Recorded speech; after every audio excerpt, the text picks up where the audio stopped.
My wife and I had been together for 10 years in total. We got married 2 years into our relationship, and I thought she was the love of my life.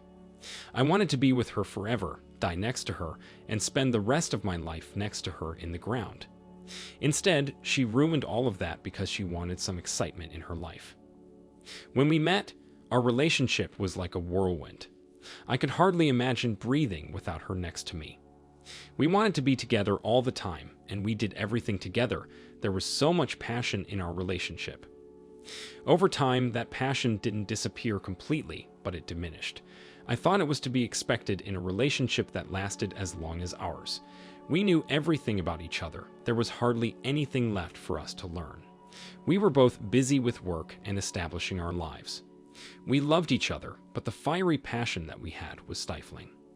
She came to me and told me about it one day, and I listened to her while she complained about it. I told her that I was happy to try what I could to reignite it. However, I didn't feel like it was gone completely. She wanted us to go and do more spontaneous things and have more adventures in our lives. I wanted that too, but it was difficult when you were working parents balancing family life and work. I didn't know when we would have the time to do all the things that we normally did and add weekend trips or date nights into the mix. After we had the conversation, I kept thinking about it, and I made sure to plan a few surprise date nights over the months that followed. It was really all I had the time to do with everything else on my plate. She seemed very appreciative of those gestures, and after a while, she stopped bringing it up. Around July, she started taking longer days in the office. She worked in advertising, so I knew that she often had late meetings with clients overseas, but she was never out until past 7 p.m. at the time. She was staying out until 8 or 9 p.m. She would come home and the kids would already be asleep. She never wanted to talk about what she was doing at work either. She would come home and tell me that she was too exhausted to go over it all, and she would hop in the shower, then go to bed. When I would ask her about it the following day, she would just tell me it wasn't important. It started once a week, but gradually it increased to 2 or 3 times a week. She stopped asking me about date nights or spontaneous activities.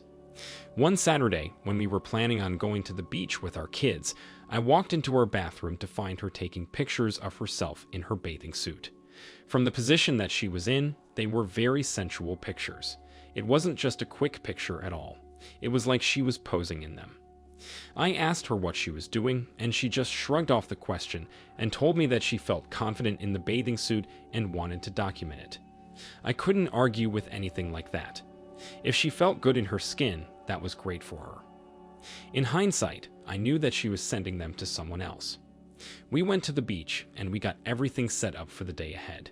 I was focusing on playing with the kids while my wife was lying back and tanning. I was helping my son build a sand castle when a man walked up to my wife. She stood up and hugged him while she was in her bikini, mind you. It was hard not to notice the hand placement on her lower back as they embraced. It raised a lot of red flags for me. Immediately, I walked over to them and introduced myself to the man. He was good-looking, a lot younger than my wife, probably in his mid-20s. I found out he, Henry we'll call him, was a recent hire at the company my wife worked at. They made a big deal about how it was such a coincidence that they ran into each other at the beach.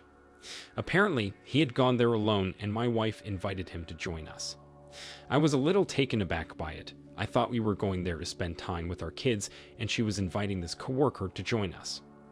I couldn't say anything about it there, so I just welcomed him. I went back to playing with my children while I kept an eye on my wife and Henry. They were having a wonderful time together, talking and laughing. They even went off to walk in the water together. I went with my kids to the water and we started collecting shells. Because my kids were in the water, I was paying very close attention to them and I wasn't looking at my wife. When we were finished, I went to take my kids back to our spot and saw that my wife and Henry were both gone. Right away, I was suspicious. I looked around to see if they were walking around the water or maybe on the boardwalk or pier, but I didn't see them anywhere. I sat down with my kids and put some more sunblock on them while they ate some of the snacks that we brought with us. After about 10 minutes, my wife and Henry found us on the towels.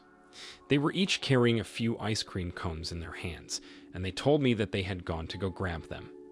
There was an ice cream shop on the boardwalk within my view, and I didn't recall seeing them there. On top of that, they were making it seem like there was a long line, but if that was the shop they went to, I knew there wasn't. I could tell that they were lying. I just didn't know why they were lying about going off with each other. When we got home later that night, I asked my wife about it, telling her that I was a little suspicious about what happened. She laughed at me like it was crazy for me to think something was going on. She made me feel like an idiot for even thinking about it. Nothing she said eased my mind at all. I was still very suspicious about whatever she had going on with Henry. After the beach, the late nights kept happening, and I felt like she was withdrawing from me even more than she was before.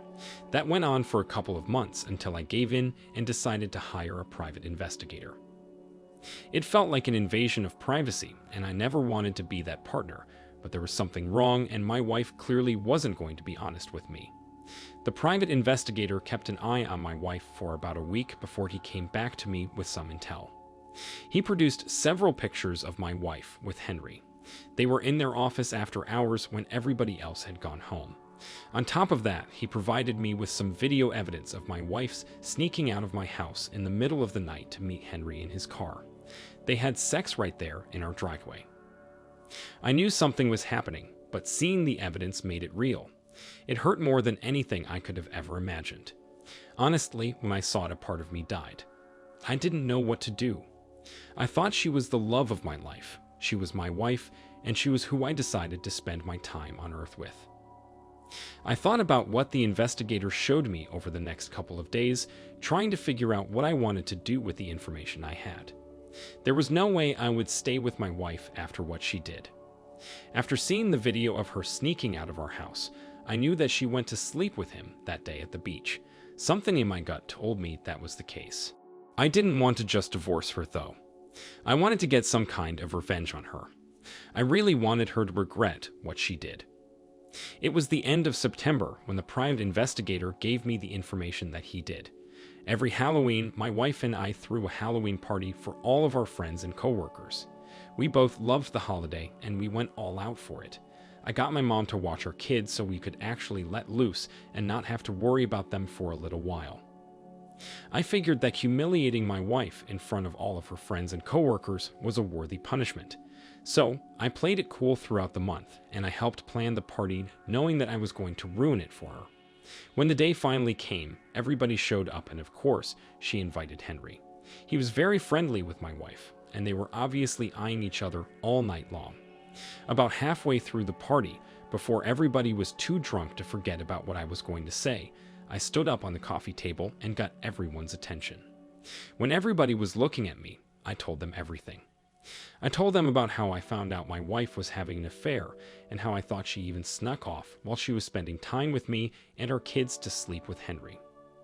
My wife tried to physically drag me down from the coffee table, but I wouldn't let her. She told me that it was not true, and she told everybody else that I was just drunk and didn't know what I was talking about, but I had photographic evidence and I showed that to everyone. I think everybody at the party took that as a cue to leave early. When everyone was gone, my wife confronted me about it and told me that I humiliated her. All I did was ask her why she did it. She told me that she needed the excitement, and with Henry, it was there. It wasn't that he was any different than me. He didn't offer her anything that I couldn't, but she was excited about the affair. They were spontaneous, and they would have sex in public quite often. That was what she wanted when she asked me about our passion dying out. She tried to frame it as my problem. I wouldn't sneak off with her at restaurants to sleep with her in the bathroom, so it was my fault she cheated. She even told me they started sleeping together in the office because there was so much risk involved. She was right about that. There was a lot of risk involved with that, and I was going to make sure she knew that. I told my wife that I was going to be divorcing her and that I wanted her to get out of the house. Thankfully, she understood where I was coming from, and she went to stay with her friend for a while. The following day, I reached out to the HR department at my wife's work, and I told them about what was happening.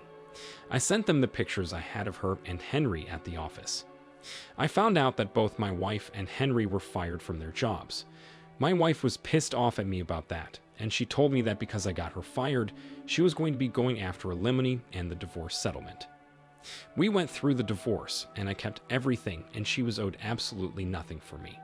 When I explained what happened at the beach, I think that sealed her fate for custody as well. I was awarded custody of the kids, but she still had visitations and weekend visits. Now she's petitioning to have custody again. The thing is, she's a good mom, but her actions at the beach kind of made me worry that she might not always have our kids' best interest in mind. I'm focusing on my family right now. Divorce is difficult for kids, and I want to make sure they are adjusting as well as they can. I don't know if I'll be dating anytime in the future, but I'm open to possible connections happening organically.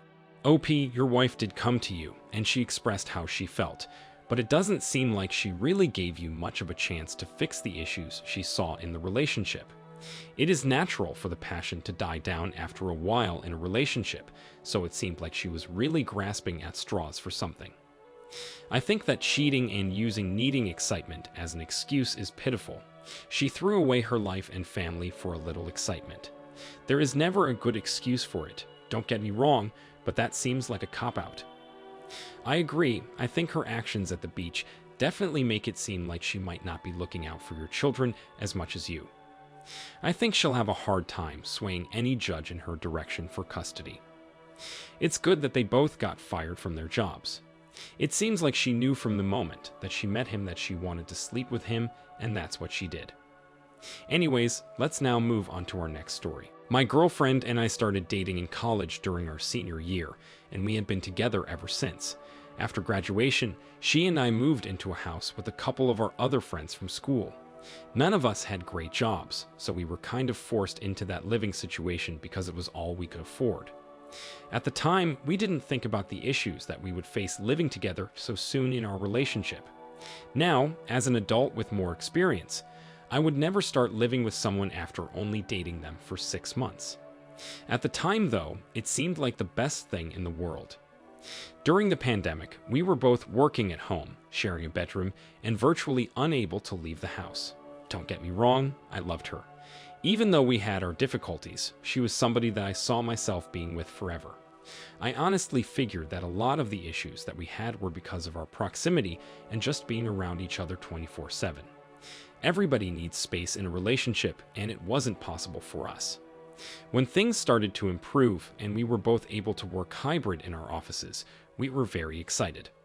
I felt like we had some breathing room again, and the relationship started getting back to normal.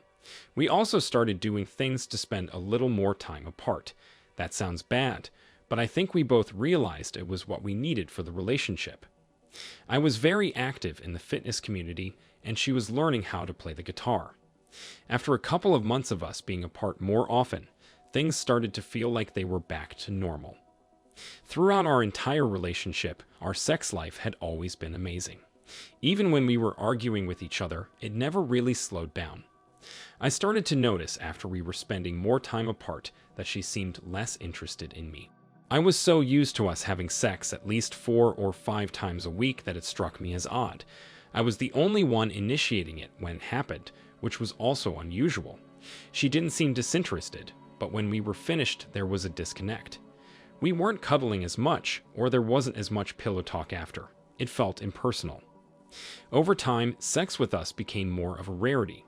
I talked to some of my friends about it, and they told me that it could be normal in long-term relationships to feel that disinterest. They also suggested that maybe my girlfriend was having a tough time emotionally or mentally. I decided to talk to her about it one night, and she told me that there wasn't anything going on, that she just hadn't been thinking about it. We ended up having sex after that conversation, when we both established what was going on. I won't get into all of the gory details, but a couple of weeks later I started noticing some issues I was having with my genitals, so I went to the doctor. He told me that I had an STD.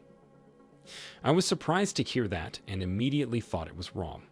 The only person I was having sex with was my girlfriend, and I knew that she and I were both negative for everything. Admittedly, we weren't testing often because when we started dating, we were both negative for everything. I figured it must have been something that I picked up at the gym or from sharing a drink with someone, but the doctor told me that the likelihood of me getting the particular disease that I had that way was slim. There was a 99% chance that it was transmitted to me sexually. I drove home and thought about how I was going to tell my girlfriend. At the time, it never occurred to me that she was the one who gave me the STD. I trusted her, and I never would have thought that she would do something to hurt me. But eventually, I started to put the pieces together. Obviously, I had to get the STD from somewhere. If I didn't get it through other means, the only way that I got it was through my girlfriend. The question was, how did she get it? I started thinking about how distant she had been and how much time we were spending apart, and it clicked. She must have been having some kind of affair. I figured that if she lied about it, as long as she did, she probably wasn't going to tell the truth when I confronted her. I wanted to see what was happening without allowing her to cover anything up or lie about it. She knew that I was going to the doctor because of an issue that I was having, so it was very likely that she was already aware of the STD. She had to have had it too. I composed myself and prepared for all the questions she was probably going to ask me. When she did, I told her that the doctor examined me and ran some tests, but I wouldn't know the results for a few days. I figured that would give me some time to do some digging and see what was really going on. Later that night, I went through her phone. I saw a recent text message chat with her guitar instructor, and I clicked on it. Their most recent messages were talking about how I was going to the doctor to get tested. They were both swearing up and down that they didn't have any symptoms and didn't know, but they both planned on going too. That alone told me that they were sleeping together, but I read through other messages while I was looking. It seemed like my girlfriend met him in a cafe and started talking to him about starting guitar lessons. From there, she decided to go, and after her first lesson, he told her he liked her. She actually told him that she had a boyfriend, and he said that he didn't care. From there, they came up with a plan to hook up for the first time without me knowing. It was a tricky situation trying to figure out how to break up with my girlfriend. We still lived together, and we were on a lease together, which legally bound us to stay in the same apartment. However, when we moved in, all of us got together and made a roommate agreement that we all signed where we went over some house rules. We wanted a drama-free, good environment for everybody to live in. If we felt like there was any sort of hostility or negativity, if we had a majority vote, we could get somebody else to move out.